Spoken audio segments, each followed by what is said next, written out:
It's freezing. Hey, what's up everybody? This is Leonardo and this is 3 things that I wish I knew before getting to that. If you can, have roommates, have a budget, and never go over your freaking budget.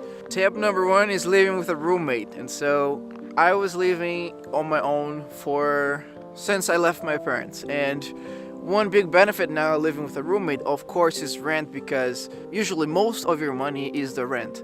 So if you can have 5 roommates even, that would be a very good thing, at least for some time, for the beginning of everything. Like when you leave your parents' home, if you live with 4 or 5 people, that is a good move. Live in a shittier place for a little bit. Number 2 is be wise with it, okay? Make sure you do that.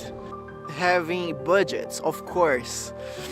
Not buying dumb shit like this right here that I am wearing is a very fine piece, and I only bought it because it was a credit card and I said I'm gonna pay later.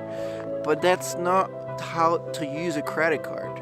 It's gonna pile up and you're gonna have to pay it back.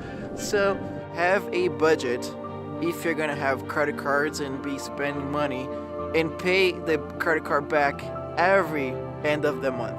Tip number 3, this one here, is boundaries. So for example, if you're gonna go somewhere but it doesn't make sense, then don't.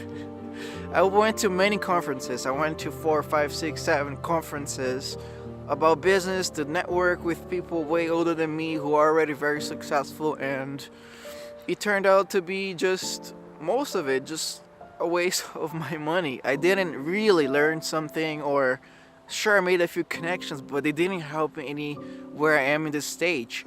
And so boundaries in the sense like, does the next purchase make sense?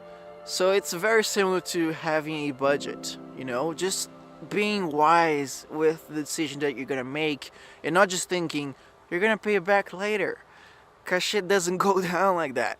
Finally, to end this video, there is no better feeling than the feeling of being fresh out of debt, because I have done it once and now I'm about to do it twice. Thank you so much for watching, and I will see you again in the next one.